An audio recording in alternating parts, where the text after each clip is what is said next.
Kenapa harus cinta?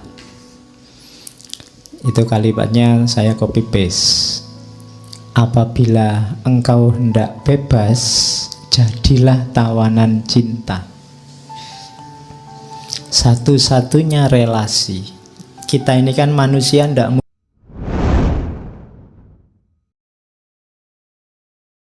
Oke, bismillah. Assalamualaikum warahmatullahi wabarakatuh.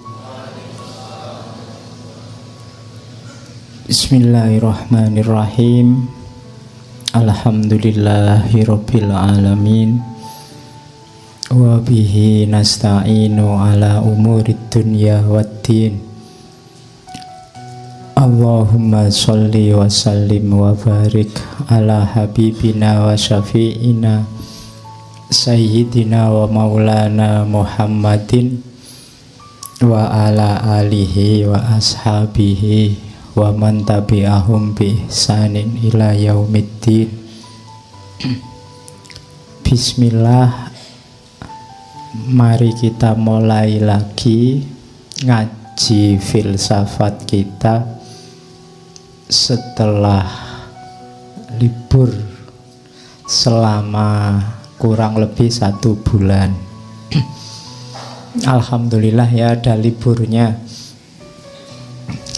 biar nggak terus-terusan. Itu menunjukkan bahwa ngaji ini sifatnya mungkinul wujud, bisa ada bisa enggak. Kita kan merencanakan ngaji ini ada terus, ndak ada liburnya. Tapi siapa kita yang bisa mewujudkan ada terus? Itu kan bukan kita, tapi Allah. Kalau Allah ndak mengizinkan ada, ya ndak ada. Jadi momen libur itu bisa kita pakai untuk menegaskan betapa kita ini tidak menguasai nasib kita sendiri. Nasib kita ya sekuasa apapun, sekuat apapun kita, penentunya Allah. Yang kedua, momen-momen libur kemudian masuk kembali, momen beraktivitas kemudian libur kemudian beraktivitas lagi, momen-momen berpisah kemudian bertemu, itu sebenarnya bagus untuk momen, kalau di filsafat, momen kontemplasi, refleksi diri. Kalau dalam agama, momen untuk muhasabah. Jadi momen muhasabah itu kira-kira begitu kita ketemu lagi hari ini setelah sebulan libur, dalam waktu sebulan itu apa yang meningkat dalam hidupmu? Kalau itu ilmu, kamu sudah nambah ilmu apa dalam waktu sebulan? Kalau itu kebaikan, kebaikanmu sudah tambah belum dalam waktu 1 bulan ini? Itu namanya momen-momen muhasabah. Jadi ngecek kita dapat apa sih setelah tidak ketemu sebulan. Opo nggak dapat apa-apa, atau dapat apa-apa sih Pak, tapi saya tidak tahu dapat apa saja. Ya, kalau jawabanmu kamu tidak dapat apa-apa, berarti kamu stagnan. Kalau bahasa hadisnya, kalau stagnan itu namanya orangnya rugi. Kalau lebih jelek dari sebulan yang lalu, itu namanya mal'un, dilaknat. Saya dapat apa-apa sih Pak? Pasti wawasan ya tambah, macam-macam tambah, mungkin kebaikan juga tambah, tapi saya tidak tahu. Saya disuruh muhasabah itu tidak bisa ketemu apa saja yang saya dapat. Itu menunjukkan bahwa mungkin kita menjalani hidup ini sebagian besar dengan tidak sadar, sehingga yang masuk apa, yang tambah apa, atau jangan-jangan yang berkurang apa, kamu juga tidak tahu.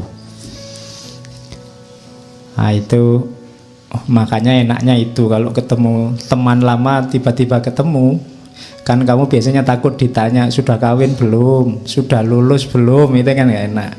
Ya tanya yang reflektif, sudah nambah kebaikan apa, sudah jadi apa, kan nggak sering pertanyaannya begitu. Oke, jadi semoga libur 1 bulan sekarang ketemu lagi kamu tambah baik dalam segala halnya.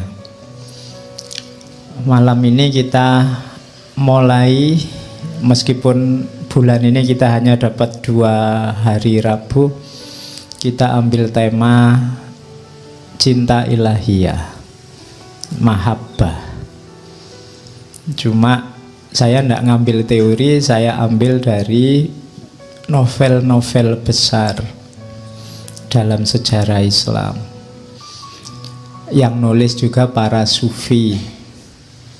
Jadi para sufi itu menjelaskan cinta ilahiyah tapi secara simbolik. Kita ambil 2 naskah kisah cinta yang sangat terkenal. Yang pertama dari beliau Abdurrahman Jami, atau yang sering dikenal Jami saja, yang karya puncaknya adalah Yusuf Zulaikha. Rabu depan kita ketemu Syekh Nidhomi dengan Laila Majnun.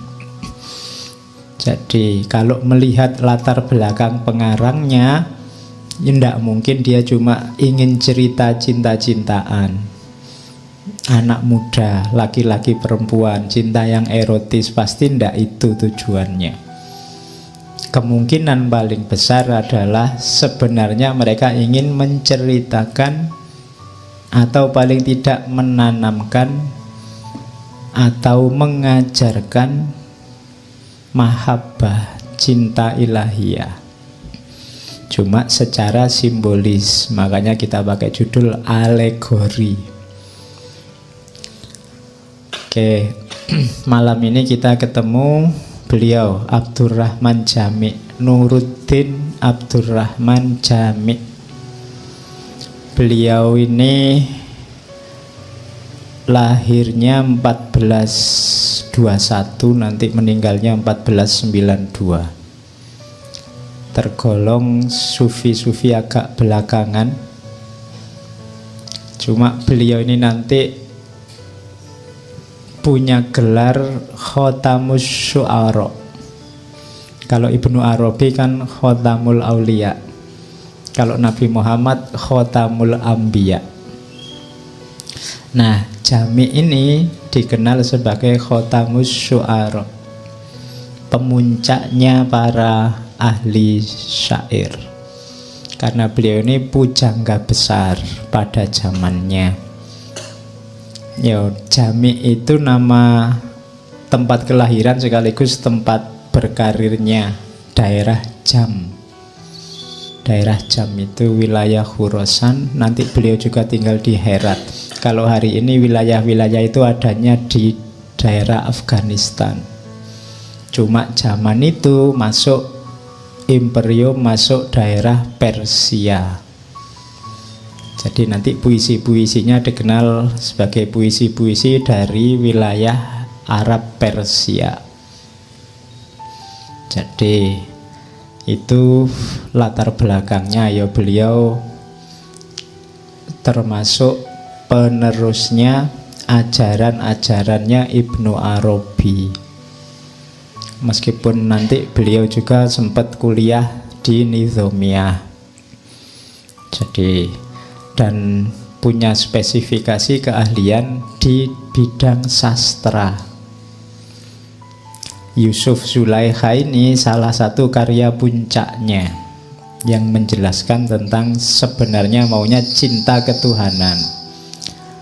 Dan jangan dibayangkan ceritanya Yusuf Zulaikha ini seperti itulah ceritanya Nabi Yusuf dan Zulaikha yang sebenarnya. Wong ini alegoris sifatnya, jadi beberapa bagian ya dimodifikasi, didramatisir sesuai kepentingannya Jami untuk menjelaskan tentang mahabbah.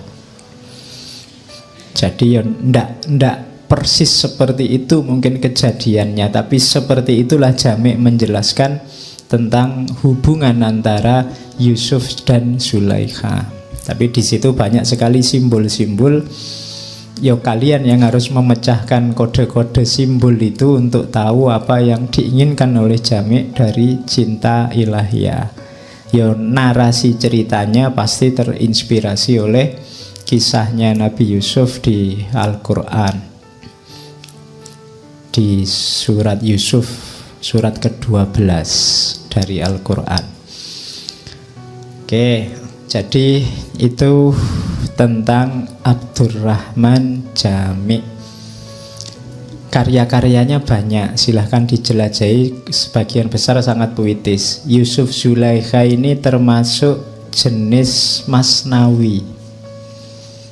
Ya, yang belajar bahasa Indonesia dulu ketika belajar jenis puisi lama itu kan masnawi, itu kan berarti strukturnya dua-dua. Sama Rumi nanti juga punya masnawi, lebih monumental, lebih terkenal. Tapi Jamik juga punya masnawi. Kalau di puisi lama kan masnawi itu strukturnya AA 2, terus bawahnya lagi BB, terus bawahnya lagi CC, dengan cara menyusunnya begitu. Meskipun ini sifatnya cerita, tapi modelnya masnawi, itu tidak gampang. Puisi gabung sama prosa. Nanti ya puisi lama itu ya, kalau 4-4 kan ada lagi rubaiyat. Kalau rubaiyat itu 4-4. Ada lagi yang 5-5. Kalau 5-5 namanya kit'ah. Ada lagi yang 8-8. Kalau 8-8 namanya ghazal. Oh, itu bahasa Indonesia. Pelajarannya dulu. Oke, semoga kalian masih ingat. Kalau lupa ya enggak apa-apa, enggak ditanyain malaikat.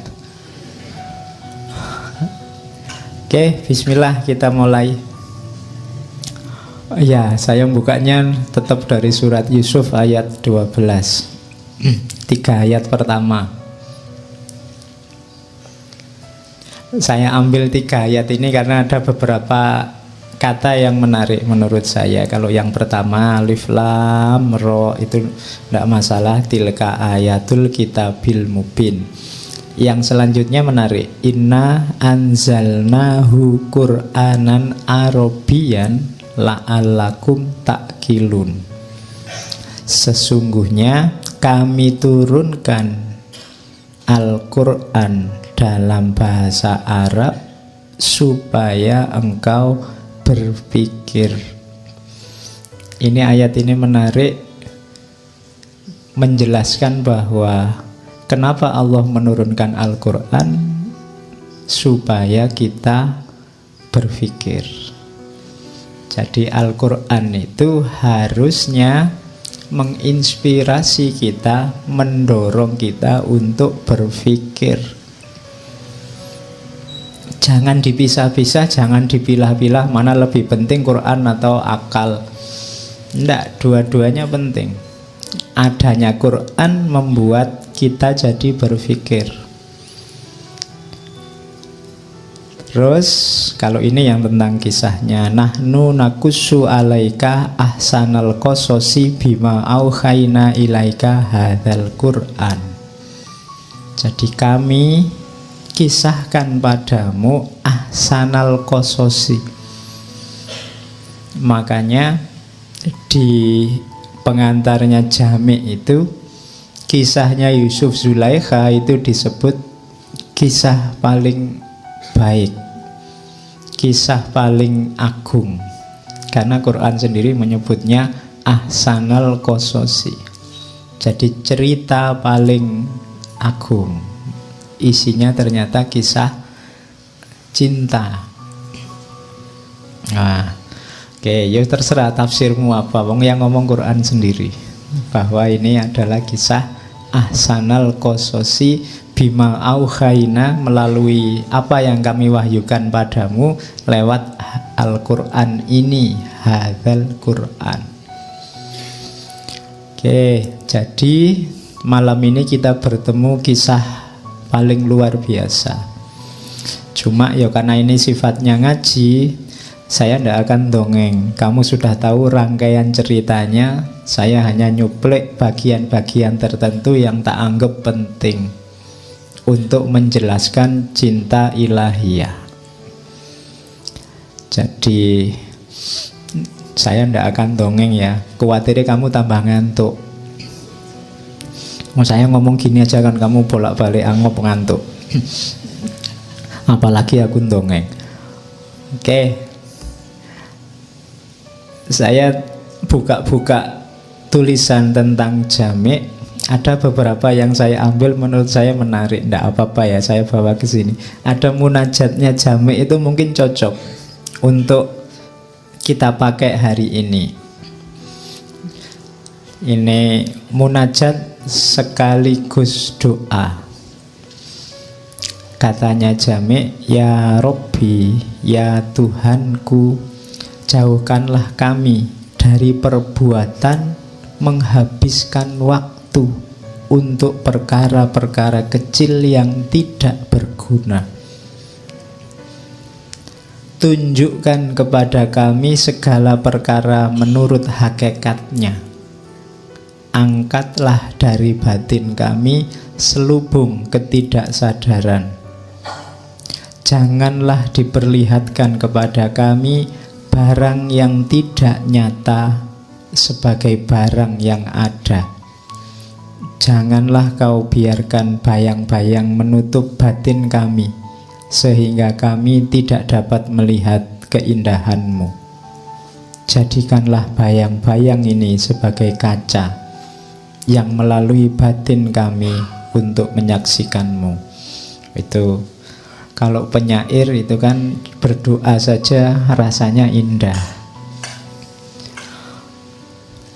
Jadi ini munajat sekaligus doa. Ya sekali-sekali kalian kalau malam-malam pas bangun munajatlah sambil nunggu siaran langsung sepak bola. Kamu boleh bermunajat. Ini kalimat-kalimat ini pasti menyesuaikan dengan situasi yang beliau alami. Kalian juga boleh bermunajat sesuai dengan situasimu masing-masing.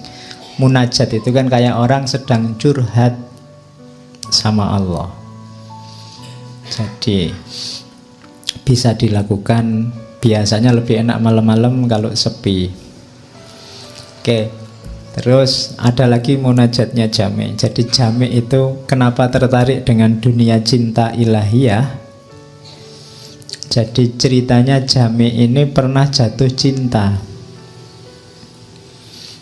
Cuma dia merasa bahwa ndak boleh aku ini jatuh cinta. Wong aku ini guru agama dalam tanda petik ya. Wong aku ini sufi kok ya jatuh cinta, gimana ya? Wong aku ini ustadz kok ngelirik ke sana kok rasane. Itu dia melawan perasaan itu. Sampai nanti dia pindah dari Herat ke Samarkand. Pokoknya dia ingin menyibukkan dirinya terus dengan ilmu. Tapi jatuh cinta ini kan kalau sudah jatuh itu kan ya sumpek memang.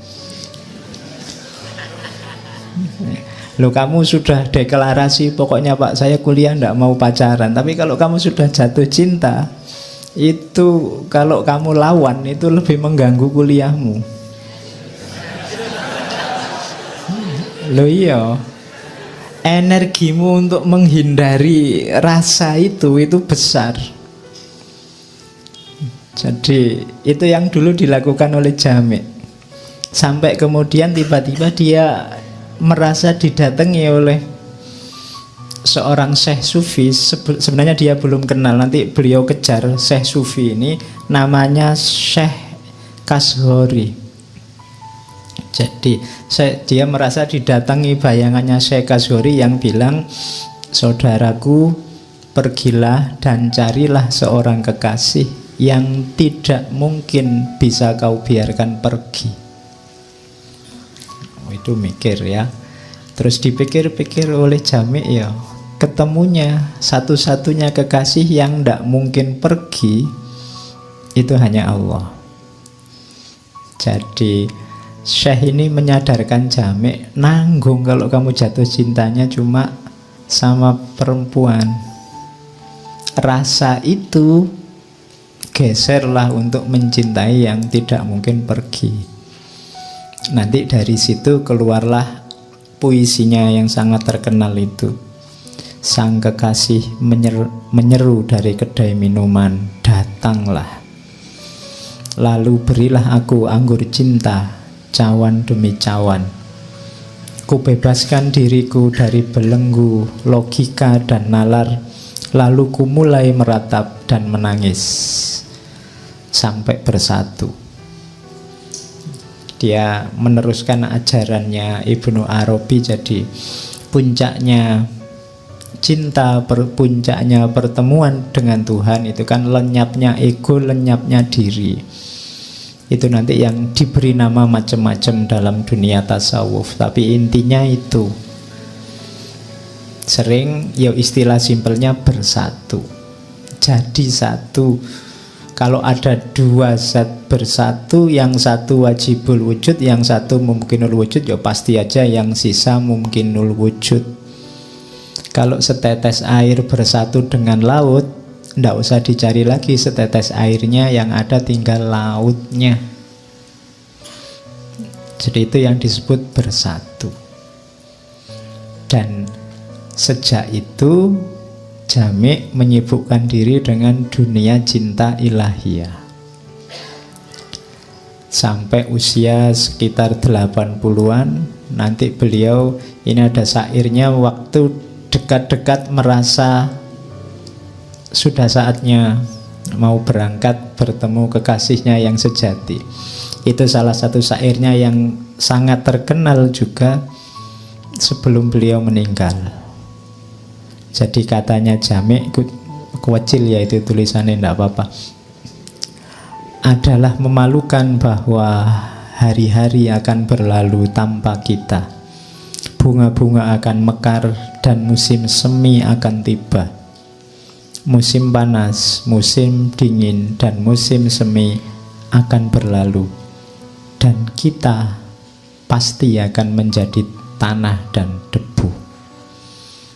Jadi ini mengingatkan kita bahwa sedahsyat apapun hidupmu, sejago apapun kamu, sebesar apapun dirimu, pada akhirnya hanya jadi tanah dan debu. Dan sejarah akan terus berjalan. Musim semi akan berganti tanpa dirimu, dan tidak masalah. Kamu yang merasa penting, begitu kamu mati hari ini, ya dunia tetap berjalan.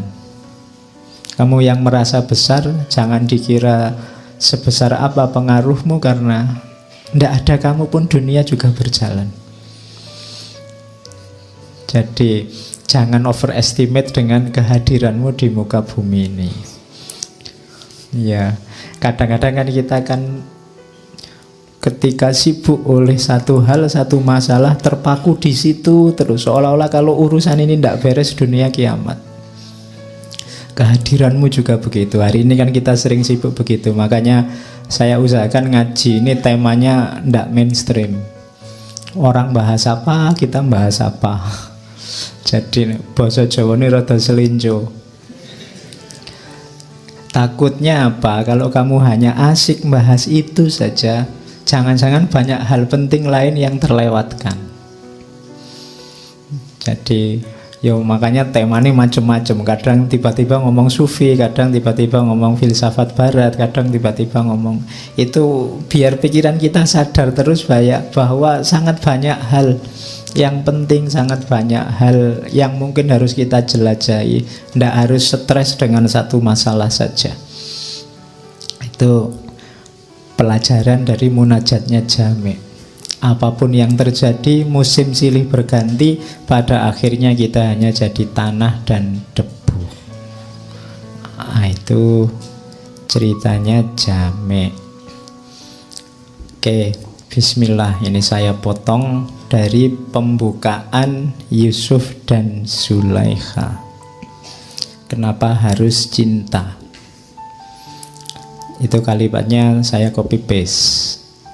Apabila engkau hendak bebas, jadilah tawanan cinta. Satu-satunya relasi. Kita ini kan manusia, tidak mungkin hidup tanpa orang lain. Begitu kamu lahir ke dunia, kamu butuh orang lain. Cuma nama hubungan dengan orang lain yang membebaskan itu hanya cinta. Relasi yang bukan cinta kebanyakan tidak membebaskan tapi mengikat. Ada kewajiban-kewajiban yang harus kamu penuhi demi relasi itu. Tapi kalau relasinya namanya cinta, tidak. Ketika ibumu membesarkanmu, itu kan relasinya cinta. Dia capek luar biasa, dia kehilangan banyak, tapi dia bahagia, senang luar biasa. Kenapa? Karena cinta padamu, tidak merasa terikat sama sekali.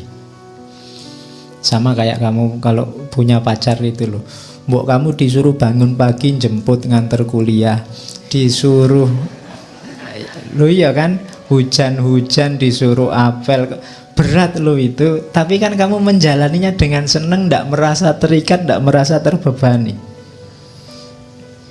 Jadi kamu merasa, yo ini yang membahagiakanku, tidak ada yang mengikat. Padahal sebenarnya kamu rasanya kayak terikat, tapi sebenarnya tidak.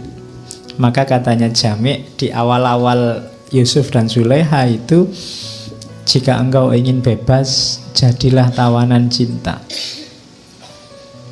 Apabila engkau menginginkan kegembiraan, bukalah hatimu bagi penderitaan cinta.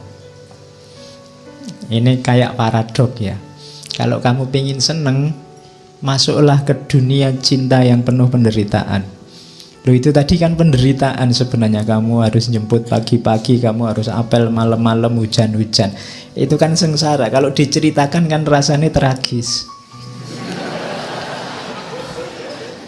Tapi kamu kan bahagia, seneng.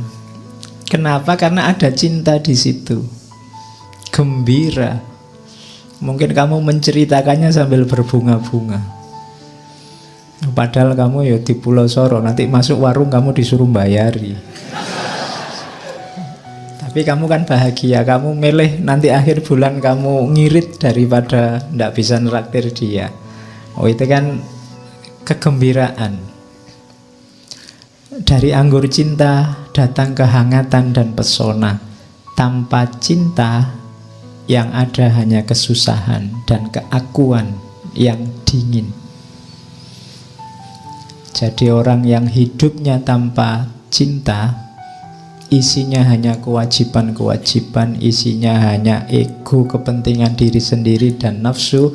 Itu bahasanya Jami', hidup yang dingin, tidak berwarna. Hidup yang hitam putih, tidak cerah. Ingatan kepada cinta menyegarkan hati si pecinta, dan kejayaan datang kepada dia yang menjayakannya. Jadi ini nggak perlu saya jelaskan. Yang sudah ngalami pasti merasakan. Yang belum ngalami, ya dibayangkan saja. Ini kan wilayah-wilayah yang susah dijelaskan. Yang jatuh cinta mesti ngerti. Apabila Majnun tidak minum anggur dari mangkoknya, apakah yang membuatnya terkenal di dunia ini dan di dunia kemudian? Kalau ini untuk minggu depan sebenarnya, karena cerita Jami' ini kan lebih muda daripada Nizami. Inspirasi Yusuf Zulaikha juga banyak dari Laila Majnun. Katanya Jami', kalau Majnun tidak jatuh cinta, tidak minum anggur cinta, dan masuk ke dunia penderitaannya cinta, siapa yang mau cerita tentang Qais al-Majnun? Kalau Qais dulu jatuh cinta, terus diterima begitu saja, terus kawin, terus punya anak, tidak ada yang mau cerita. Tapi justru dia jadi luar biasa, jadi monumental ketika masuk ke ranah cinta yang susah sekali, yang menderita sekali, yang sakit sekali. Kayak Romeo and Juliet itu kan mesti ada tragedinya, sehingga diceritakan dari zaman ke zaman. Banyak kisah cinta jadi monumental ketika itu sangat sengsara, sangat susah. Ada kesusahan cinta. Ribuan orang berbakat cemerlang tapi asing terhadap cinta telah lenyap tanpa meninggalkan riwayat atau peninggalan yang mengabadikan namanya. Jadi banyak orang yang berbakat, pinter, tapi hidupnya tidak ada cinta di situ, dia lenyap begitu saja dari percaturan dunia. Engkau boleh mencoba 100 hal, tapi hanya cinta yang akan membebaskanmu dari dirimu sendiri. Ini katanya Jami. Maka janganlah melarikan diri dari cinta. Jangan, sekalipun dari cinta dalam samaran duniawi. Kalian jatuh cinta sama temanmu sak kelas, itu kan cinta dalam samaran duniawi. Kalian mencintai apa, itu cinta dalam samaran duniawi, tidak apa-apa. Mungkin masih level-level artifisial. Yang penting apa? Kamu belajar mencintai dulu. Hatimu lunakkan dulu dengan cinta. Karena itu merupakan persiapan bagi kebenaran tertinggi. Yo, kalau ujuk-ujuk cinta sama Allah mungkin yo agak berat. Yang bisa kamu lakukan apa? Belajar. Hatimu diajari caranya mencintai. Pada apapun dulu. Bagaimana engkau akan membaca Al-Quran tanpa mempelajari abjad, katanya Jami. Itu kan, ya latihan dulu cinta di dunia, jatuh cinta dulu sama temennya, jatuh cinta dulu sama apa gitu, ndak apa-apa. Itu kan cinta dalam samaran duniawi ya, meskipun ada batas-batasnya, tapi intinya apa? Hatimu ini dilatih mencintai. Kalau tidak, susah kamu. Karena apa? Ndak bisa orang memaksa diri untuk jatuh cinta, itu kan ndak gampang. Kamu tiba-tiba bilang, saya mau cinta ke Allah, Pak. Ndak bisa. Kayak kamu punya teman cantik, kalau kamu ndak cinta, kan ndak bisa dipaksa, saya harus cinta ke dia. Sama Allah juga begitu, ndak bisa cinta itu dipalsu bahwa kamu soleh-solehkan dirimu, kamu dari mulutmu keluar kalimat thayyibah terus dari, wah ini cinta, ndak gitu. Kalau jatuh cinta ya jatuh cinta aja, ndak bisa dimanipulasi. Karena urusannya rasa. Maka apa? Latihan jatuh cinta. Hiduplah dengan alur yang penuh cinta. Nanti batinmu terlatih mencintai. Aku dengar, katanya Jami, kisah seorang pencari yang pergi kepada seorang arif meminta petunjuk jalan sufi. Orang tua arif itu berkata kepadanya, apabila engkau belum pernah menginjak jalan cinta, pergilah jatuh cintalah. Kemudian kembalilah menemui kami. Jadi ini unik ya, ada seorang sufi ditemui guru, saya mau baiat, mau menempuh jalan sufi, saya tobat pengen jadi wali. Nah, itu jawabannya gurunya, kamu pernah jatuh cinta enggak? Ya mungkin kalau bahasa hari ini, kamu pernah pacaran enggak? Belum, saya anak soleh kok ditanya begitu. Terus jawabannya guru sufi, sudahlah kamu pulang dulu, pergilah jatuh cintalah dulu. Jadi berarti apa? Hatimu belum terlatih lembut, belum terlatih mencintai. Sementara nyawanya dunia sufi itu batin hati yang mencintai. Kalau kamu sudah ngerti rasanya jatuh cinta, balik lagi ke sini, ayo melakukan suluk. Hatimu sudah paham bagaimana rasanya jatuh cinta. Nah, ini rumus yang lain dari Jami. Ya meskipun jangan dipakai alasan ya. Nanti kamu pacaran, kamu kok hidupnya pacaran terus. Oh ini latihan mencintai, Pak. Ya. Pada akhirnya kan nanti cinta sama Allah kan gitu. Ya itu alasan mudah. Oke, jadi itu pembukaan dari Jami. Nah, nanti di belakangan ada paragraf yang unik. Jadi ini Yusuf Zulaikha, beliau menulisnya sudah di usia-usia agak lanjut. Di kalimat di buku itu ada seruan dari cinta kepada Jami. Jami, engkau telah menjadi tua dalam cinta. Kita ini kan sejak kecil sampai sebesar ini, itu kan kita bisa eksis sampai hari ini, sampai dewasa itu kan karena banyak cinta di sekeliling kita. Sejak kita lahir, dari orang tua kita, dari lingkungan kita, guru-guru kita, saudara-saudara kita, itu kan isinya saling butuh, saling mencintai. Maka kita bisa selamat dewasa sampai hari ini. Maka cinta menyeru pada Jami, engkau telah menjadi tua dalam cinta. Semoga engkau bertahan dan meninggal dengan sungguh-sungguh dalam cinta. Tapi katanya cinta, pertama-tama tuliskanlah suatu cerita tentang permainan cinta, sehingga dapat terpelihara satu jejak dari dirimu sendiri di dunia. Gambarkanlah dengan pena halusmu suatu lukisan yang akan tinggal setelah engkau pergi. Jadi itu di pendahuluannya Yusuf Zulaikha itu Jami' merasa dia harus meninggalkan satu jejak karya tentang cinta. Karena cinta adalah hal yang paling penting dalam hidupnya selama ini. Jadi itu belum kayak kalimat sebelumnya tadi kan, belum disebut orang besar, belum disebut orang yang berbakat sebelum meninggalkan karya dalam cinta. Maka sekaranglah saatnya Jami', katanya cinta, tulislah karya tentang cinta. Dari situlah nanti kemudian beliau memilih kisahnya Yusuf dan Zulaikha. Saya tidak akan merunut dari awal, kalian sudah ngerti siapa Yusuf, siapa Zulaikha yang nanti jadi majikannya dan seterusnya.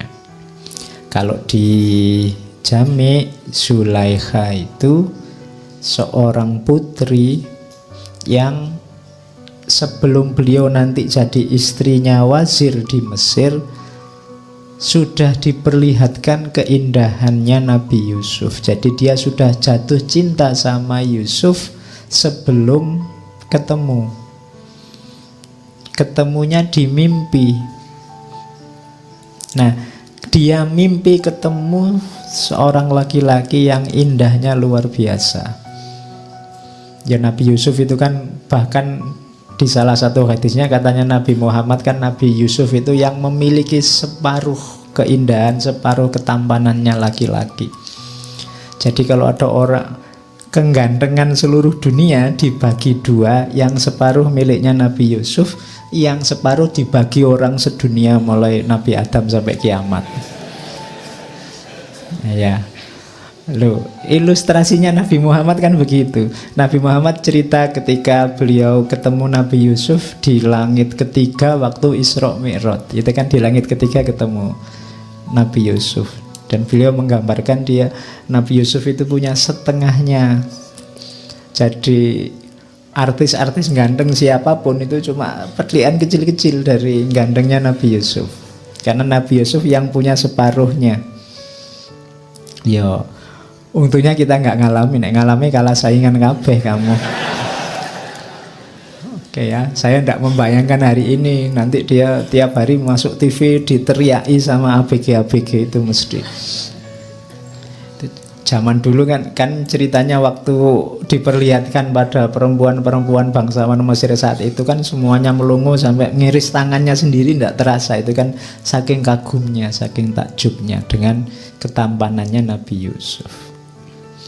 Nah itu Zulaikha ini sudah bermimpi ketemu Yusuf, sehingga dia jatuh cinta sebelum ketemu orangnya. Itu kalimatnya ketika dia setelah mimpi, wahai permata suci, dari tambang manakah engkau berasal? Engkau telah membawa pergi hatiku tanpa mengatakan padaku siapa namamu atau dari mana datangmu. Dan aku tak mengetahui kemana akan bertanya.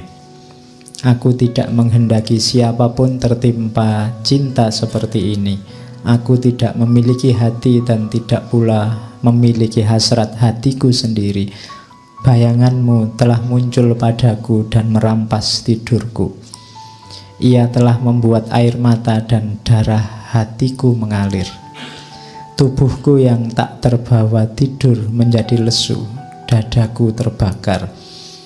Aduhai, tak dapatkah engkau memadamkan nyala ini? Mestikah engkau selalu laksana nyala api yang membara? Oh, itu kan jatuh cinta beneran kan? Padahal hanya cuma mimpi. Ini sebenarnya simbol, kalau dalam bahasa sufi, kehausan spiritual. Jadi jiwamu itu sebenarnya menjerit-jerit ingin ketemu dirinya yang hakiki. Kamu tidak pernah ketemu, mungkin dalam tanda petik ya ketemu Allah. Kamu ngertinya mungkin hanya dalam bayangan-bayangan, dalam konsep-konsep. Tapi sebenarnya jiwamu sangat merindukan itu. Makanya ini alegori cinta ilahiyah. Jadi batin kita itu sebenarnya sangat ingin ketemu Allah. Cuma nafsu kita, hasrat kita, ambisi kita menutupi itu semua sehingga kamu tidak sadar. Begitu sadar kamu kebingungan kemana harus mencari, di mana bisa ditemukan. Nah, itu simbol dari kerinduannya Zulaikha pada seorang Yusuf. Ya nanti pada akhirnya kalau di ceritanya Jami', di salah satu mimpinya yang terakhir, sosok ini ngaku, aku adalah seorang wazir agung dari Mesir. Dan ya nantinya Yusuf ini kan jadi wazirnya kerajaan Mesir setelah dia dipenjara, setelah dia ngalami macam-macam nafsir mimpi segala, kan dia nanti jadi wazir. Jadi ngomongnya aku ini wazir agung dari Mesir. Nah, Zulaikha ini akhirnya membuka diri melamar. Siapapun boleh melamar saya, ngomong ke ayahnya. Sehingga banyak raja-raja melawar. Pokoknya Zulaikha nunggu kalau ada wazir dari Mesir melamar, itu yang diterima. Akhirnya ada wazir dari Mesir yang melamar. Cuma bukan Yusuf. Jadi itu nasibnya Zulaikha. Dia sudah terlanjur menerima lamaran, begitu ketemu, ternyata bukan yang di dalam mimpinya. Yo, nanti nangis-nangis lagi sampai dia dapat petunjuk lagi bahwa ya kamu nanti akan ketemu Yusuf. Cuma harus melalui ini dulu, melalui wazir ini dulu. Oke. Nah, terus ini ada bagian yang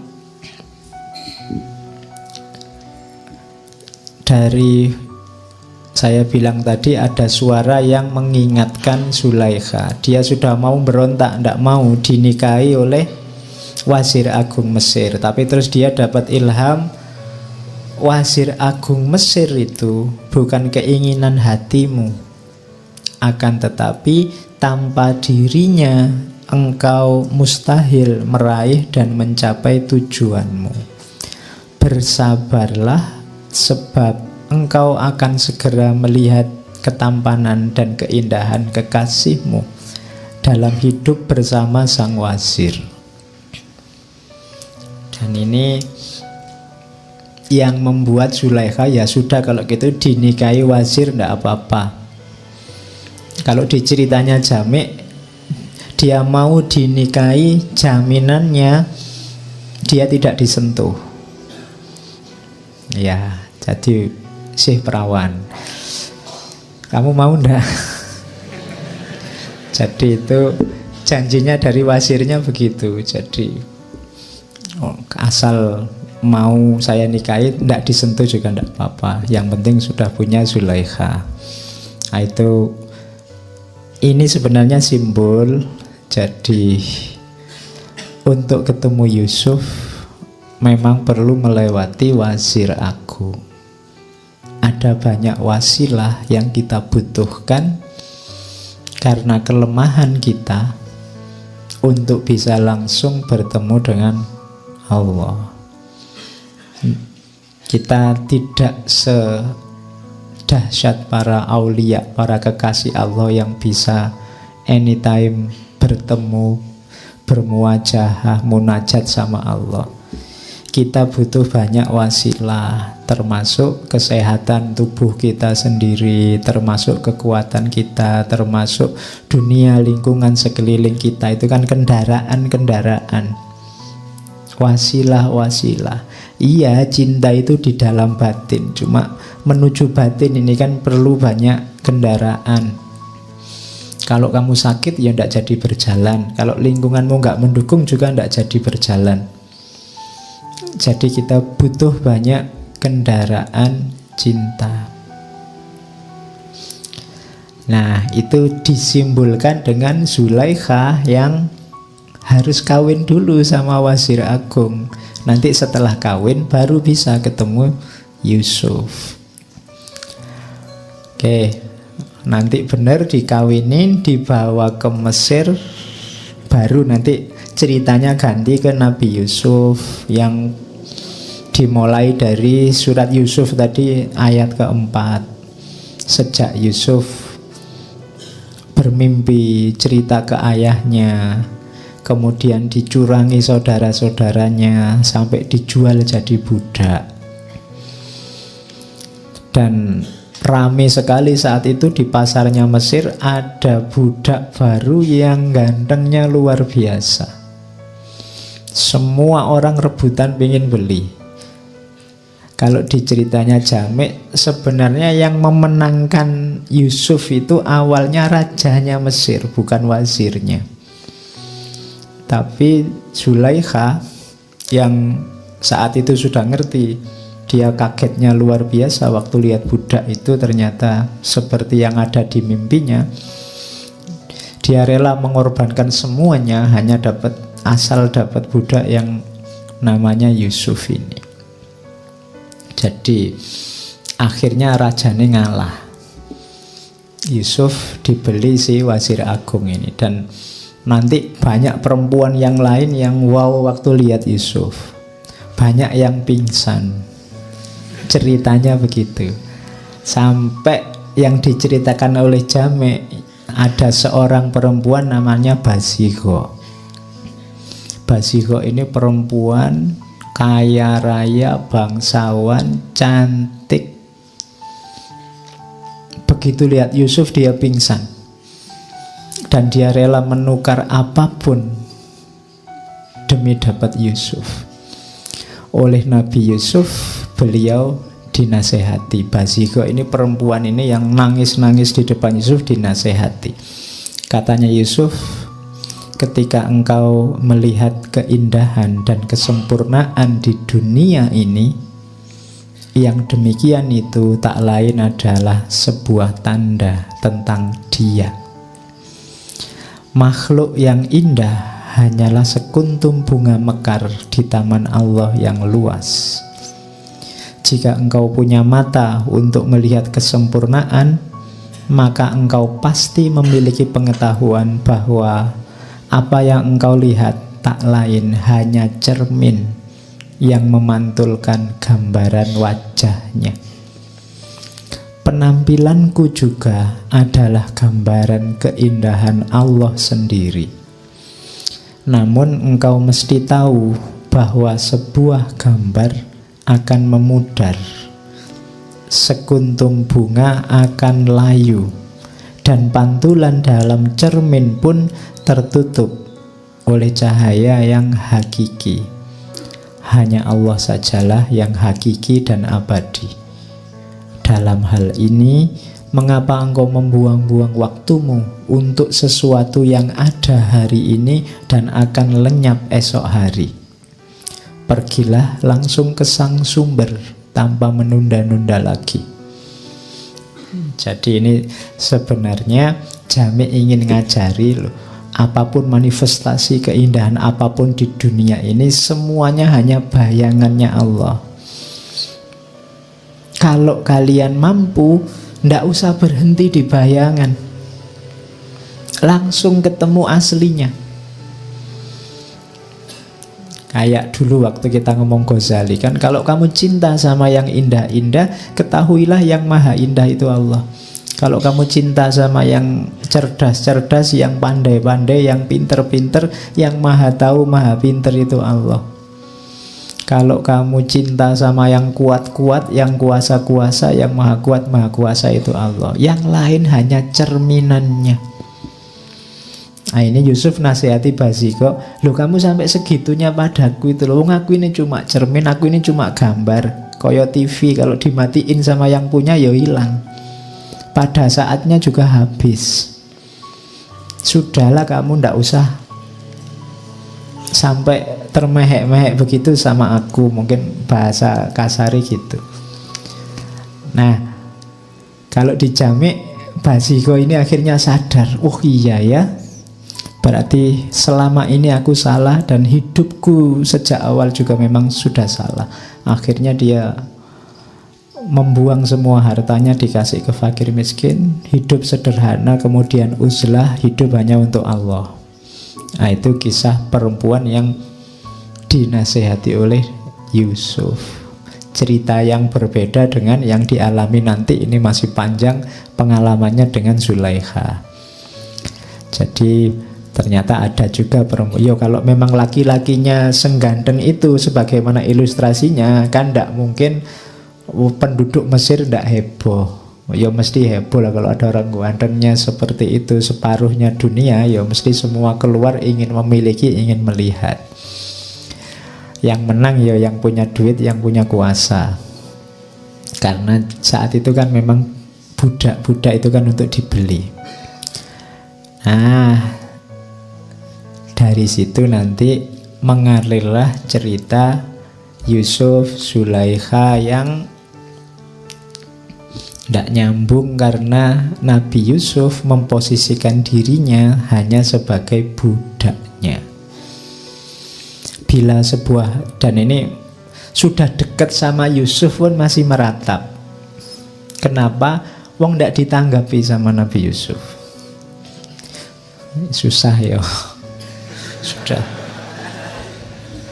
Wong yo jejer tiap hari, tapi kok ndak nyambung, kok ndak ditanggapi tiap hari, sudah ngelirik-ngelirik tapi kok ya ndak bisa dapat. Katanya ini Zulaikhanya, bila sebuah hati mendapat tempat di sisi sang kekasih, bagaimana ia dapat berhasrat untuk bersatu dengan orang lain? Pernahkah engkau melihat seekor laron terbang ke matahari, sedang harapannya terletak pada nyala lilin?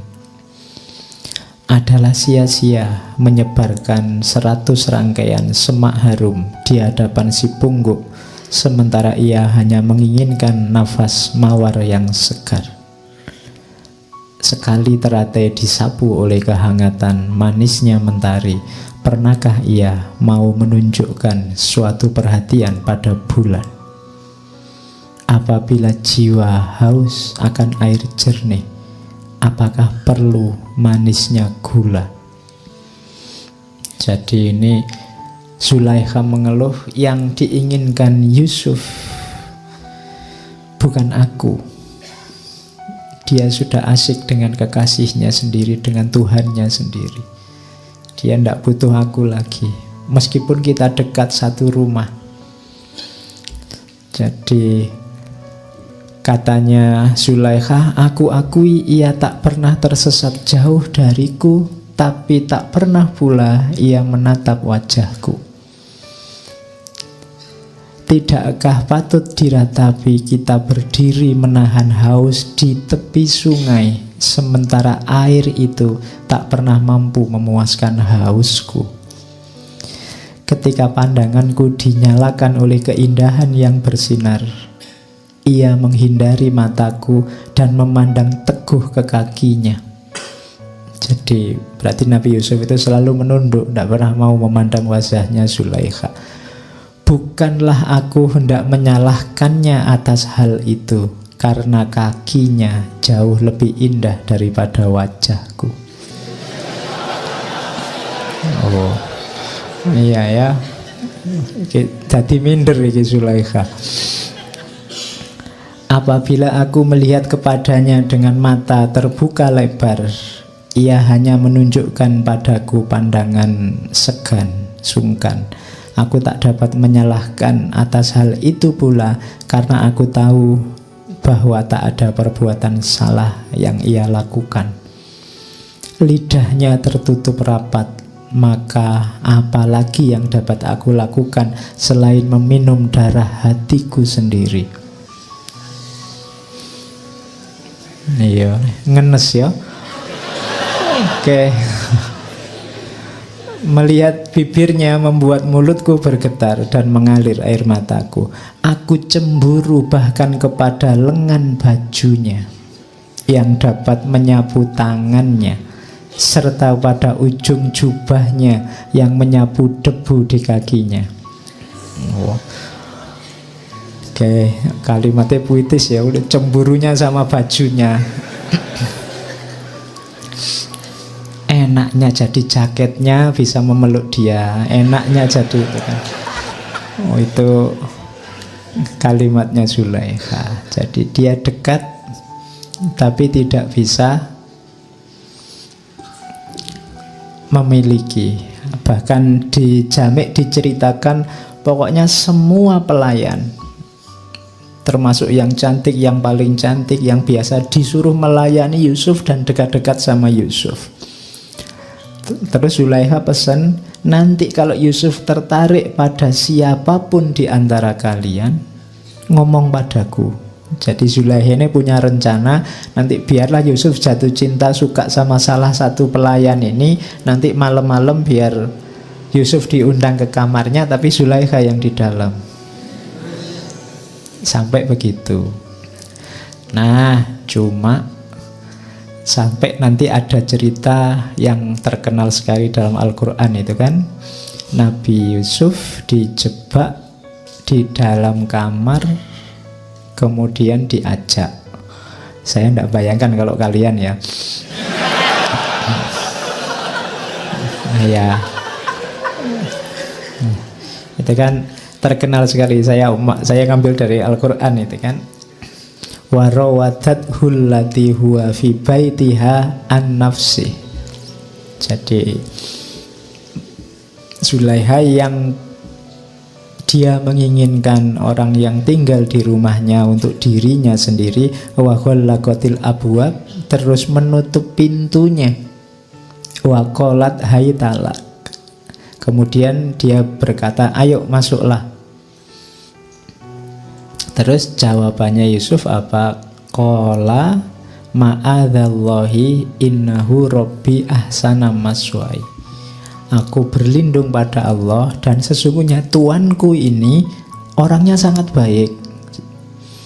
Jadi aku takut sama Allah dan ingatlah bahwa wazir ini kan baik sekali sama aku. Masa aku mau mengkhianatinya? Innahu la yuflihu dzalimun, berarti aku zalim. Sementara orang zalim itu tidak akan mungkin bisa menang, tidak akan mungkin bisa bahagia. Nah, jadi ya kalau ada pelakor, ada pebinor hari ini itu, Yusuf nggak mau begitu, karena itu perilaku zalim. Dan ingat-ingatlah pada akhirnya orang zalim tidak akan bisa bahagia. Innahu la yuflihu dzalimun. Meskipun katanya Al-Quran walaqad hammat bihi wa hamma biha, Zulaikha itu tertarik pada Yusuf. Jangan-jangan Yusuf ya laki-laki normal, ya mau-mau saja. Wa hamma biha laula an ra'a burhana rabbi, kalau dia tidak melihat isyarat-isyarat petunjuk dari Allah bahwa tidak boleh begitu. Kadzalika linasrifa anhu su'a wal fahsya. Seperti itulah Allah untuk memalingkan, melindungi Yusuf dari kejelekan dan kemungkaran. Kenapa? Karena innahu min ibadinal muhlasin, katanya Allah. Yusuf ini orang terpilih. Jangan sampai melakukan hal yang buruk dan tercela. Kalau di Jamik ada dialognya. Nabi Yusuf berkata, kenapa aku tidak mau? Ada dua rintangan yang mencegahku menuruti kemauanmu.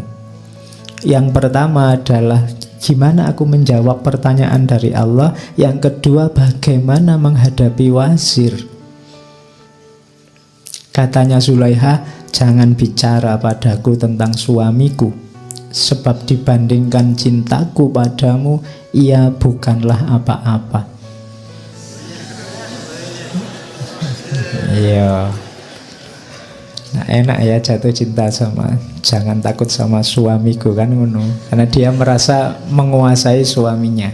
Ya memang jatuh cinta sama istrinya orang, suaminya orang itu kan lebih aman. Karena ada anekdotnya begitu. Kalau kamu jatuh cinta sama yang gadis, saingannya banyak. Tapi kalau istrinya orang kan saingannya satu, suaminya. Oke. Terus katanya Zulaikha, aku bisa meracunnya. Wah susah ya, diracun loh. Atau mengalihkannya agar tidak mengetahui keadaan kita. Akan hanya Allah, katanya Zulaikha, Allah lebih gampang lagi. Jika dia memang maha penyayang, maha pemaaf, sebagaimana engkau katakan, aku akan tobat, ngasih zakat, ngasih sedekah, nanti dia mengampuni kita. Gampang loh. Jadi ayolah kita ngamar berdua, nanti tobat bareng-bareng. Oh ya, basa kasare kan gitu. Nah, jawabannya Yusuf, engkau mungkin bisa menyembunyikan dosamu dari sang wazir, tetapi engkau tidak akan pernah bisa menyembunyikannya dari Allah. Akan halnya ampunannya, apakah dia dibayar untuk menciptakan kita sehingga dia mau menerima suap untuk mengampuni kita? Ya kan? Itu kan kamu mau menyuap Allah tuh dengan sedekah, dengan zakat, dengan itu enggak. Allah tahu, Allah itu maha tahu segalanya, tahu niatmu, tahu segala kekejianmu. Jadi katanya Yusuf, tidak mungkin kita bisa mengelabui Allah. Nah, itu narasinya Jami' memperjelaskan, memperpanjang ayat tadi. Nah, akhirnya kan kita tahu semua, Yusuf lari keluar, bajunya ditarik oleh Zulaikha sehingga robek di belakang, terus ketahuan wazir di depan kamar. Dan wazirnya ini maunya marah, tapi setelah lihat bukti, ya tidak bisa mengelak bahwa yang salah istrinya.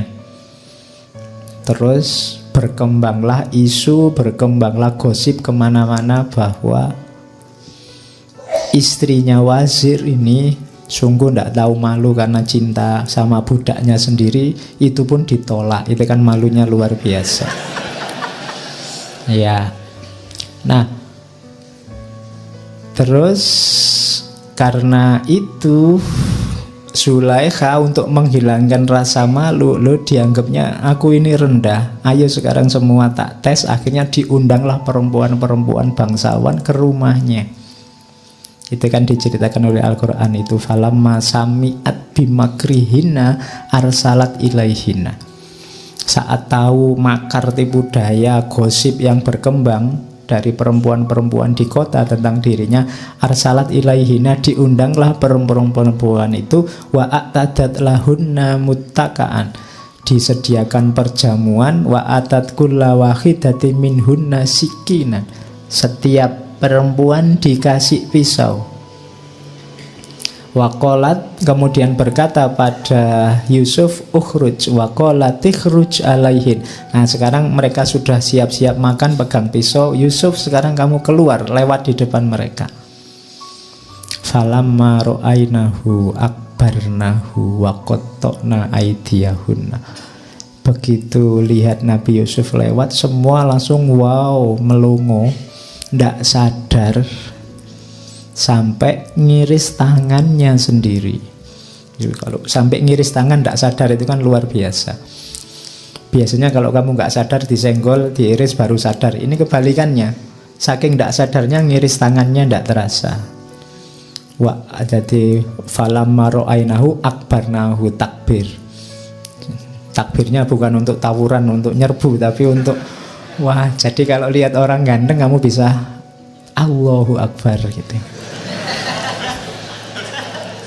Loh iya kan, contohnya kan, jadi kalau ini kan ada ayatnya. Loh kok lihat orang ganteng Allahu Akbar, ada ayatnya. Surat Yusuf ayat 31. Falamma ra'ainahu akbarnahu. Terus mereka wakulna, dan mereka berkata hasya lillahi ma hadza basyara in hadza illa malakun karim. Jadi demi Allah, ini bukan manusia orang yang gantengnya kayak gini. Ini pasti malaikat yang mulia. Itu.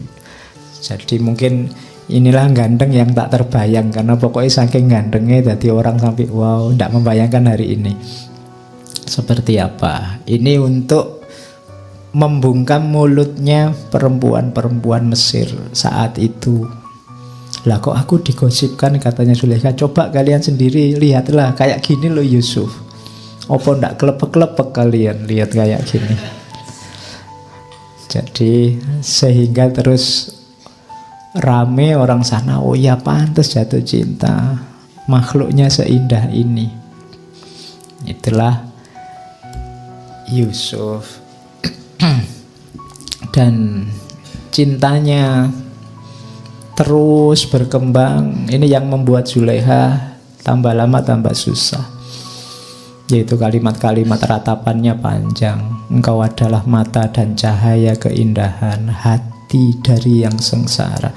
Cinta padamu telah menyalakan api dalam hatiku yang sepenuhnya memakanku, dan engkau tak pernah memadamkan apinya dengan air persatuan.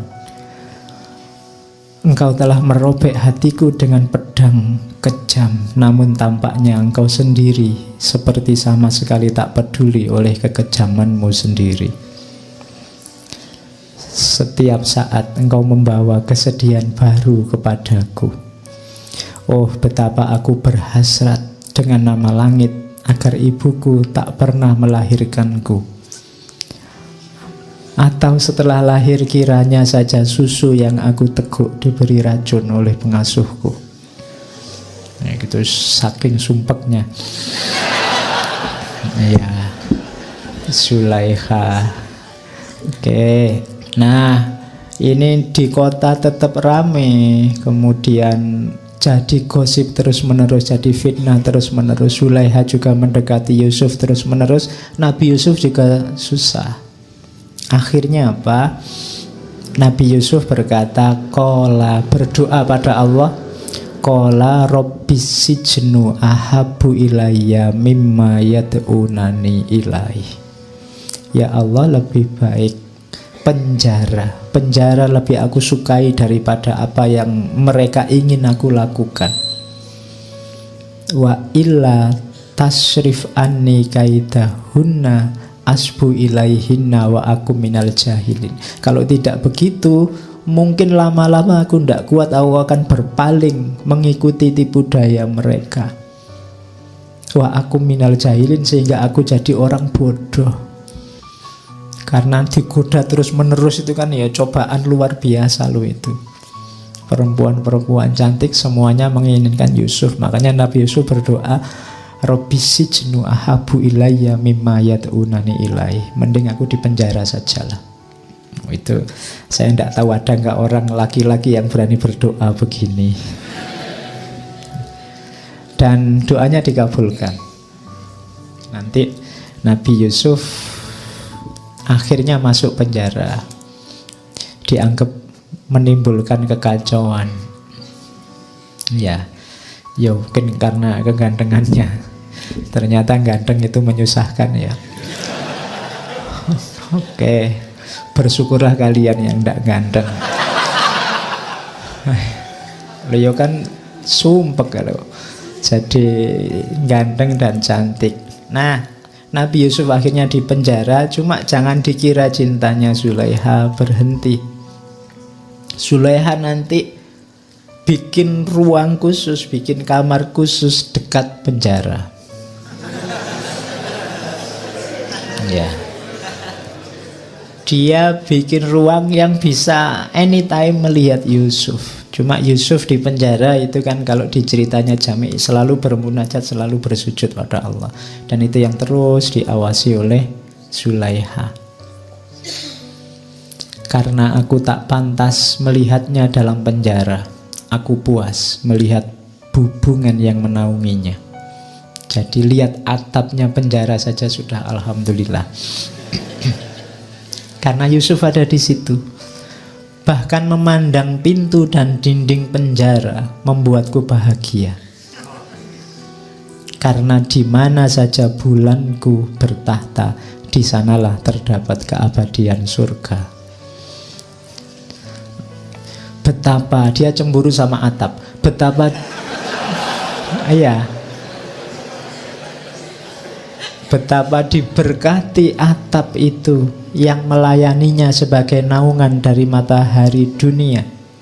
Betapa aku merasa iri atas tembok yang beruntung di mana ia bersandar, dan lantai yang mampu mencium kaki makhluk yang demikian menawan itu. Wahai sekiranya saja pedang cintanya mau menetakku menjadi sekecil anai, lalu aku dapat terbang melalui jendelanya dan menari dalam cahayanya yang bersinar. Oh, ini jadi dia sudah bikin kamar dekat penjara pun masih gelisah. Dia belum bisa bertemu dengan Yusuf, kekasihnya. Ini sebenarnya isyarat-isyarat dari Jami, orang yang jatuh cinta sama Allah. Segala yang berhubungan dari Allah, yang ada, yang berkaitan dari Allah pun dia cintai, dia sukai. Jadi itu yang diisyaratkan oleh Jami. Jadi orang yang cinta sama Allah itu tidak akan bisa benci sama apapun yang lain. Kenapa? Segala yang lain itu kan makhluk ciptaannya Allah. Kalau kamu ngaku mencintai Allah tapi masih bisa membenci apapun yang lain, padahal apapun yang lain itu masih ada hubungannya sama Allah, itu berarti masih belum cinta beneran. Jadi itu yang diisyaratkan lewat Zulaiha. Terus itu juga ada kalimat yang menunjukkan bahwa ini sebenarnya waktu Zulaiha yang tiap hari merata merenung tentang Yusuf, diajak ngobrol sama pelayannya ndak nyambung. Katanya Zulaiha, aku tak pernah sadar akan diriku, maka janganlah mengharapkan aku untuk menyadarimu semua. Apabila kalian hendak berkata padaku, ingatlah untuk menggoyang tubuhku dulu. Dengan demikian aku akan kembali menjadi diriku sendiri dan mendengarkanmu. Hatiku dipenuhi dengan terpidana yang aku cintai. Itulah sebabnya segala kesadaranku tiada. Bagaimana mungkin pikiran yang dipenuhi keindahan seperti itu dapat menyadari apapun lainnya? Jadi kalau sudah jatuh cinta, diri akan lenyap. Siapapun yang sedang cinta sama Allah, dia akan, yang ada dalam dirinya hanya Allah saja. Sebagaimana Zulaiha, yang ada dalam dirinya hanya Yusuf saja. Makanya banyak sufi dalam ekstasenya, puncaknya, secara tidak sadar bilang Anallah. Itu yang nanti disebut syatohat. Itu diucapkan ketika dia lenyap dirinya, tidak ada dirinya. Yang ada dalam dirinya hanya Allah saja. Sama kayak kalian waktu jatuh cinta dengan siapa, itu yang ada dalam dirimu kan yang kamu cintai saja. Waktu lihat minuman, yang ada di pikiranmu, kalau pacarku sukanya teh yang tanpa gula, itu kan pacarmu. Kamu jalan-jalan di mall, lihat toko baju, mesti kalau kekasihku sukanya baju yang semacam ini. Kalau yang ada di pikiranmu hanya dia, itu menunjukkan lenyapnya diri. Yang ada diri yang dicintai. Jadi penjelasan sederhananya begitu. Jamek pakai analogi dari Zulaiha yang merasa tidak sadar. Jadi kalau mau ngajak ngobrol Zulaiha, ditepuk dulu, sadar. Nah, baru bisa diajak ngomong. Kalau tidak begitu, yang ada di pikirannya hanya Yusuf. Oke. Terus, jadi itu unsur selanjutnya, penyucian diri. Secara tidak sadar dengan cintanya nanti Zulaiha sebenarnya sedang membersihkan dirinya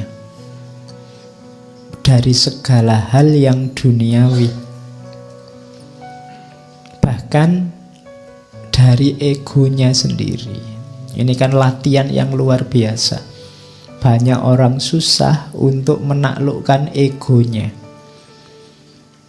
Maka jalannya apa? Cinta. Makanya tadi Sufi tadi ketika didatangi anak muda disuruh pergilah jatuh cintalah dulu. Latihan apa sih paling utama dari cinta itu? Menaklukkan ego.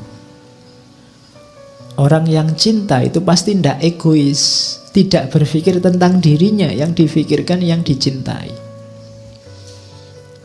Maka dalam cinta ada namanya penyucian diri. Kamu tersucikan lewat cinta. Kenapa? Egomu kamu kalahkan sekarang. Itu latihannya yang penting di situ. Katanya Jami', pecinta yang sesungguhnya tak dapat lagi menyadari bau atau warna dirinya sendiri. Ia tidak mempunyai perhatian, baik dengan mengakrabi atau memusuhi pada siapapun selain kekasih. Hatinya tidak terpaut pada tahta atau mahkota. Semua keserakahan dan hawa nafsu telah membenahi kopernya dan meninggalkan jalannya. Apabila ia bicara, itu adalah kepada sang kekasih. Apabila ia mencari, maka ia hanya mencari kekasih. Jadi itulah manfaatnya cinta yang dialami nanti oleh Zulaiha. Dari situ nanti Zulaiha di cerita-cerita terakhir lebih mudah ketemu Allah. Dan nanti ini dipinjam oleh Jami' untuk menasehati dirinya. Engkau juga wahai Jami', datanglah. Keluarlah dari dirimu dan masuklah ke dalam kediaman kebahagiaan abadi. Engkau mengetahui jalan menuju ke sana. Maka apakah kelambanan yang menyedihkan ini? Kenapa engkau lambat? Kenapa engkau menunda-nunda? Kamu kan sudah tahu ilmunya, sudah tahu teorinya, sudah tahu kebenarannya. Menunggu apa lagi? Tinggalkan dunia khayali dari jiwa binatang dan masuklah wilayah kegaiban. Dahulu pun engkau tak ada, hingga tak ada kesulitan apapun yang menimpamu karenanya. Engkau dulu tidak ada, engkau dulu tidak punya apa-apa. Sudah tidak usah dikhawatirkan duniamu, sekelilingmu, apa yang kamu miliki, apa yang tidak kamu miliki, tidak penting. Sekarang kamu ngerti jalan kebenarannya, tempuhlah itu. Tidak perlu memberati apapun. Janganlah mencari kesejahteraanmu dalam rasa mementingkan diri. Karena engkau tak akan pernah mendapatkan laba dalam jenis perdagangan itu. Nah, itu dari ceritanya Zulaiha, Jami' ingin menasehati dirinya sendiri. Lah aku masa cuma nasehati orang lain? Aku juga harus menempuh jalan itu. Karena aku sudah tahu jalannya, sudah tahu kebenarannya, sudah tahu yang harus dilakukan. Apalagi yang aku tunggu, aku ini kok lambat sekali ya. Apakah kelambanan yang menyedihkan itu? Nah, itu keluhannya Jami' terhadap dirinya sendiri. Nah, nanti Yusuf di penjara, Zulaiha tetap dengan cinta dan ratapan-ratapannya. Sampai nanti Yusuf, kita sudah tahu bagaimana ceritanya, sampai dia diangkat jadi wazir yang agung. Cuma saat Yusuf jadi wazir, Zulaiha ini hartanya habis. Jadi dia sudah tidak lagi jadi istrinya wazir. Sisa kekayaannya dipakai untuk mengejar dan mencari biar bisa dekat sama Yusuf. Itu pun sangat kesulitan. Yang dilakukan tiap hari, dia duduk di pinggir jalan, sekiranya di jalan itu Yusuf akan lewat, dan menghabiskan hartanya untuk itu, sampai dia miskin sama sekali kayak orang-orang pinggir jalan, sampai dia kurus, dari sangat cantik jadi jelek, jadi tidak cantik lagi, jadi tua, jadi ya karena sudah tidak terawat lagi. Yang ada di pikirannya tinggal Yusuf. Nah, satu ketika beneran dia ada di pinggir jalan, Yusuf lewat. Nabi Yusuf yang melihat perempuan kayaknya kenal, tapi kok ya antara ingat dan tidak. Akhirnya disapa, memperkenalkan diri. Betapa kagetnya Yusuf. Ternyata ini Zulaikha yang dulu. Ya di situ, ya kalau adegan film mungkin tangis-tangisan. Ya karena ketemu. Cuma dilihat dari situasinya, Yusuf ini heran, ini kok bisa bertahan sekuat ini dalam cintanya. Bahkan dilihat dari situasinya, harusnya ini yang sudah sakit-sakitan, sudah tua, bisa bertahan hanya menunggu Yusuf, itu luar biasa. Apalagi kok tidak mati-mati, mungkin bahasanya Yusuf. Terus ya ketika Yusuf begitu, ada suara dari Allah. Jadi Yusuf dapat isyarat, dapat ilham, aku belum mengambilnya, sebab dalam dirinya terkandung cinta pada orang yang juga aku cintai.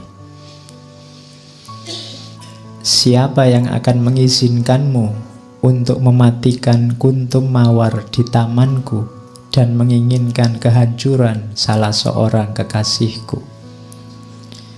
Karena ia sangat sayang padamu, bagaimana engkau mengira bahwa aku akan mengambil hidupnya? Matanya yang menangis memberikan kesaksian akan cintanya. Meski sepanjang hidupnya ku buat ia putus asa, kini aku akan membuatnya kembali muda. Ia telah memberikan padamu jiwanya yang sangat berharga. Jika aku sekarang memberkahinya, jadikan ia sebagai bagian dari jiwamu. Jadi ini isyarat dari Allah. Ya sudah, sekarang kamu sudah bisa menikahinya. Dulu kan walakot hamad bihi wa hamma biha. Sebenarnya kamu dulu kan suka juga, cuma memang masih belum halal, mungkin bahasa anunya itu. Sekarang sudah boleh. Dan kenapa ku buat dia bertahan? Karena apa? Karena dia mencintai kekasihku juga. Tidak mungkin aku mematikan, menghilangkan orang yang cinta pada kekasihku. Ini logika ini bisa dipakai. Makanya kalian banyak-banyak baca sholawat, cintailah juga Nabi, karena kekasihnya Allah. Kalau ingin kemudahan dari Allah, cintailah orang yang dicintai oleh Allah. Nah, itu nasihatnya Jami' lewat keberadaannya Zulaikha dan Yusuf. Cintailah juga para ulama yang jadi pewarisnya Nabi. Cintailah juga para aulia, para kekasih Allah yang sekarang masih bisa kalian temui, karena merekalah kekasihnya Allah. Kalau ingin nyambung sama Allah, mereka lebih dekat daripada kita.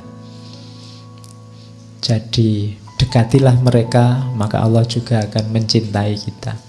Kalau kalian punya orang yang dicintai dan ada orang lain yang memudahkan atau membantu orang yang kamu cintai, kan kamu juga suka sama orang itu. Itu logikanya. Makanya Zulaikha pun oleh Allah dibuat bertahan. Tidak mungkin Allah melenyapkan orang yang mencintai kekasihnya, bahkan nanti dikembalikan lagi kecantikan dan kemudaannya seperti sebelumnya. Itulah nanti sehingga setelah itu terus menikah, dinikahkan langsung oleh Allah, saksinya para malaikat. Nah, itu Yusuf dan Zulaikha. Nanti punya banyak anak. Karena tadi Zulaikha dimudahkan kembali, akhirnya yang meninggal duluan Yusuf. Ya, Nabi Yusuf meninggal dulu. Tapi begitu Nabi Yusuf meninggal, ya Zulaikha ini ya pontang-panting lagi. Nanti meratap lagi, ceritanya dia lari ke makamnya Yusuf, kemudian meratap, wahai di manakah kini engkau Yusuf, penyayang orang-orang yang menderita. Kini engkau bersembunyi jauh di bawah akar sebatang pohon mawar, sementara aku berada di atas seperti ranting-rantingnya yang menjulang tinggi. Engkau meresap ke dalam tanah seperti air, sementara aku berada di atasnya laksana duri dan sekam. Engkau pergi sedemikian jauh sehingga aku tak bisa memperoleh kabar tentang dirimu dari siapapun. Kehilangan dirimu telah menyulut api dalam diriku sehingga asapnya membuat setiap orang menangis. Aku tak sanggup hidup tanpa dirimu. Dan saat itu juga Zulaikha meninggal di atas makamnya Yusuf. Jadi itu yang kisah cinta sejatinya Zulaikha dan Yusuf. Banyak pelajaran, cuma saya bilang tadi ini alegori majas dari cinta ketuhanan, cinta kita pada Allah. Oke, itu narasi ceritanya. Saya ingin berteori, ngasih beberapa konsep sedikit tentang cinta ilahiyah. Kalau dalam dunia sufi, tanda-tandanya kamu cinta itu paling tidak ada 7. Mahabbah itu cirinya 7. Mahabbah terhadap apapun sebenarnya termasuk pada Allah. Yang pertama, kasrotul dzikr, selalu teringat. Gak mungkin orang jatuh cinta itu lupa sama yang dicintai, atau terlena sehingga tidak ingat sama yang dicintai. Dalam momen apapun, buktinya seseorang cinta itu selalu ingat. Maka banyak sekali anjuran buat kita berzikir, alladzina yadhkurunallaha qiyaman wa qu'udan wa ala junubihim, orang yang selalu ingat sama Allah dalam kondisi apapun, duduk, berdiri, berbaring. Orang yang kayak gini menunjukkan bahwa dia cinta sama Allah. Kalau tidak cinta, susah untuk dipaksa. Anytime kamu zikir, kamu ingat sama Allah.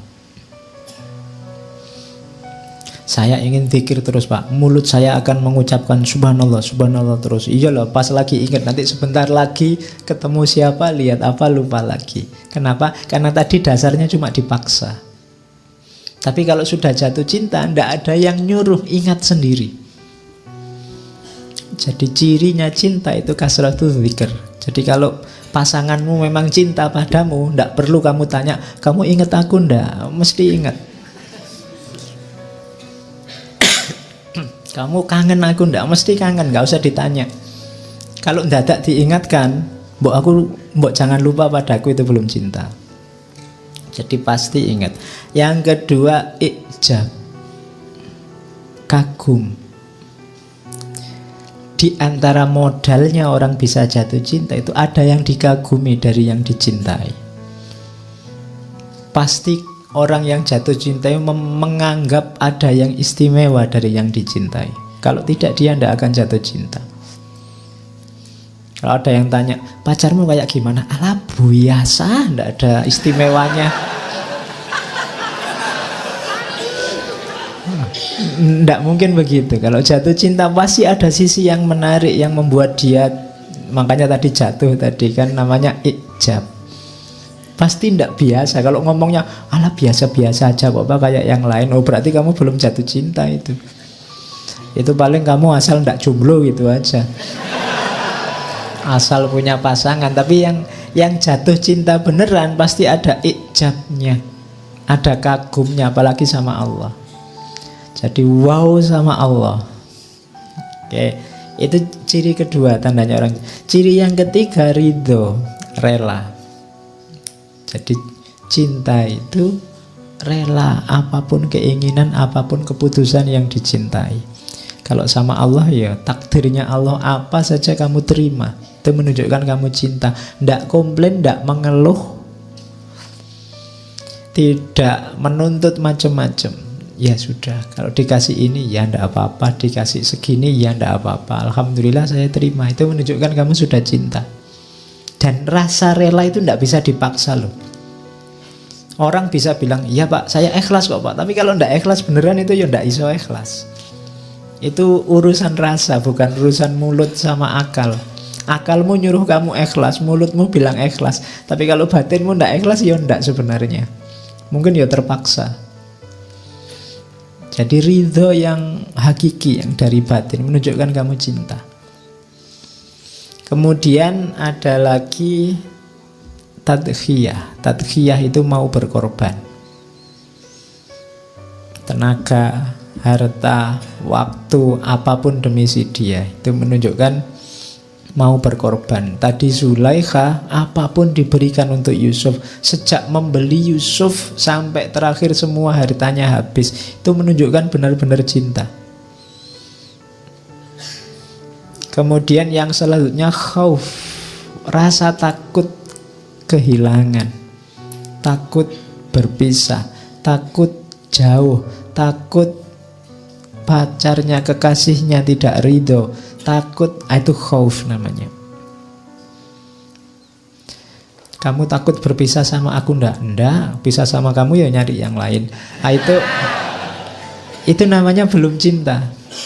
Aku masih muda, masih cakep, masih banyak yang mau kok. Itu namanya belum cinta. Kalau cinta ada khaufnya, ada takutnya. Terus ada roja. Roja itu penuh harapan.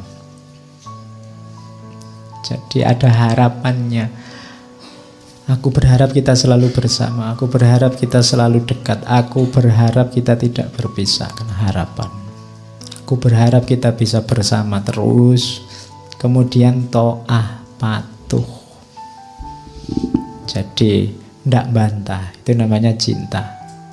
Diminta apapun, kalau memang dalam kuasanya dipenuhi. Itu menunjukkan cinta. Jadi coba kamu, tadi saya bilang cinta itu relasi yang agung, relasi dengan sesama, dengan apapun yang paling tinggi, karakternya itu. Terhadap yang kamu cintai, apakah kamu selalu ingat, apakah kamu kagum, ridho, mau berkorban, ada ketakutannya tapi ada juga harapannya dan patuh. Ini saya bawa ringkes-ringkes teori. Jenisnya cinta ilahiyah itu, kalau ini sudah sangat teoritis, ada mahabbatullah, ada mahabbatu ma yuhibbuhullah, ada mahabbah fillah walillah, ada mahabbah ma'allah. Yang nomor 1, 2, 3 itu yang terpuji, yang terakhir yang tidak boleh. Kalau dalam agama itu nanti namanya musyrik. Mahabbah ma'allah. Kalau mahabbatullah itu cinta pada Allah. Semua yang dijelaskan di depan tadi itulah cinta pada Allah. Termasuk cinta pada Allah adalah mahabbatu ma yuhibbuhullah. Mencintai apapun atau siapapun yang dicintai Allah. Itu termasuk cinta juga pada Allah. Allah cinta kebaikan, kamu cinta kebaikan. Allah sangat mencintai Rasulullah, kamu cinta Rasulullah. Allah mencintai apapun dan siapapun, kamu juga mencintainya. Itu namanya mahabbatu ma yuhibbuhullah. Itu juga termasuk kecintaan pada Allah. Ada lagi yang ketiga, mahabbah fillah walillah. Cinta dalam Allah dan karena Allah. Kamu mencintai apapun, kita ini kan banyak unsur-unsur alami yang cinta, yang itu ternyata bukan Allah. Misalnya cinta orang tua, cinta negara, cinta lingkungan sekeliling, cinta sama lawan jenis. Usahakan dia fillah dan lillah, dalam Allah dan karena Allah. Kenapa mencintai orang tua? Karena Allah. Allah menyuruh kita menghargai orang tua, mencintai orang tua. Kenapa mencintai lawan jenismu? Karena Allah juga. Allah menciptakan kita berpasangan, menyuruh kita saling mencintai, melanjutkan keturunan. Jadi Allah. Kenapa mencintai lingkunganmu, tetanggamu? Allah suka itu. Kenapa mencintai apa? Allah suka itu, Allah menyuruh itu, Allah mengizinkan itu, Allah meridhoi itu. Itu namanya mahabbah fillah dan lillah. Itu juga termasuk mahabbatullah. Tidak apa-apa. Jadi tinggal dikerangkai oleh Allah. Karena kita masih manusia biasa, masih suka macam-macam, tidak suka macam-macam. Jadi suka dan tidak suka itu usahakan fillah dan lillah. Maka dia akan berubah jadi mahabbatullah. Yang tidak boleh mahabbah ma'allah. Ada yang lain yang kamu cintai selain Allah di levelnya Allah. Itu namanya musyrik. Di dunia ini hanya ada dua yang aku cintai, engkau dan Allah. Itu tidak boleh. Yang boleh, aku mencintaimu karena Allah. Oke, koyo lagu ya. Ya, cari sendiri rumusnya. Dan cinta pada Allah itu nanti mendalam rasa. Semua aktivitas yang dilandasi oleh cinta pada Allah nanti akan menemukan momentum keagungannya sendiri. Saya bawa cerita, mumpung masih ada waktu ya. Jadi ini cerita dulu. Ini sebenarnya harusnya masuk ketika ngomong Kaisar Akbar. Jadi Kaisar Akbar Agung itu punya musisi istana kebanggaan, namanya Tansen. Jadi ini kayak musikusnya istana yang pokoknya dia ahli luar biasa sehingga dibanggakan banyak orang. Tansen ini kalau nyanyi, kalau di situ karena bahasa India, nyanyi dengan intonasi Megamala tentang awan mendung, orang itu merasa kayak ada awan mendung beneran. Kalau nyanyi tentang angin, tentang hujan, merasanya kayak dinginnya kayak hujan. Nyanyi tentang Nagasvara, tentang ular, itu rasanya kayak banyak ular di sekelilingnya. Itu saking pinternya Tansen. Jadi orang kagum semua sama Tansen, dibanggakan semua orang. Tapi satu ketika Kaisar ini mendengar musik, ahli musik tidak terlalu terkenal, tapi sufi namanya Haridasa. Ini dia pengembara. Padahal musiknya nadanya biasa-biasa, tapi setiap yang mendengar tersentuh.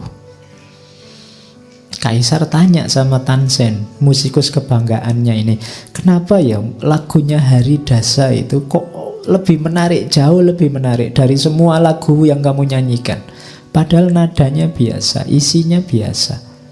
Tansen jawabnya jujur. Paduka, hamba bernyanyi memandang Paduka untuk melihat tanda-tanda penghargaan dari Paduka. Harapan hamba memperoleh beberapa permata atau beberapa hektar sawah. Aku nyanyinya butuh penghargaan, bahkan ingin gaji, ingin bayaran. Jadi semua yang saya lakukan tadi show biar dapat balasan. Cuma kalau Haridasa, sedangkan Haridasa dia tidak menatap siapapun, yang dia tatap hanya Tuhan. Tanpa kekas, tanpa serakah akan materi atau ambisi duniawi. Ketika orang hanya menatap wajahnya Allah, maka dia akan bisa, apapun yang dia lakukan akan menyentuh kedalaman spiritual setiap orang, karena Tuhan esensinya ada dalam dirimu masing-masing. Kalau hanya menyentuh itu kan bisa kulit, bisa lebih dalam lagi hatimu, bisa lebih dalam lagi sirmu, wilayah rohani yang paling dalam, ruhnya Allah. Wa nafakha fihi min ruhi.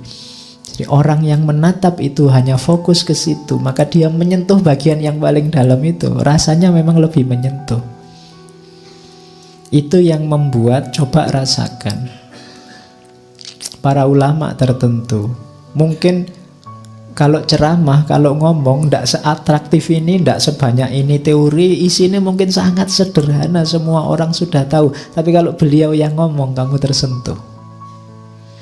Itu kenapa? Karena mereka sedang menatap Allah. Mereka tidak mikir imbalan duniawi, mereka tidak mikir kepentingan egonya sendiri. Mereka tidak sedang pamer, tidak sedang show. Itu yang membuat banyak orang tersentuh. Padahal yang ngomong kayak gitu loh banyak sebelumnya, lebih canggih, referensinya lebih luar biasa. Tapi kalau beliau yang ngomong, padahal sangat sederhana tapi lebih menyentuh. Nah, itu nilai dari cinta ilahiyah tadi. Masih ada waktu terakhir, tak kasih ceritanya penyair terkenal namanya Hafid. Nah, nama aslinya Samsuddin Muhammad. Beliau ini sufi besar, penyair juga. Mungkin pernah dengar namanya. Ini tentang cinta ilahiyah. Jadi Hafid ini satu ketika, Hafid ini pada saat umur 21 tahun, dia belum sufi. Dia ini cuma pembantu di toko roti. Nah, satu ketika oleh juragannya, Hafid ini disuruh ngantar roti ke rumah seorang bangsawan. Nah, di rumah itu dia ketemu dengan putrinya bangsawan yang cantiknya luar biasa.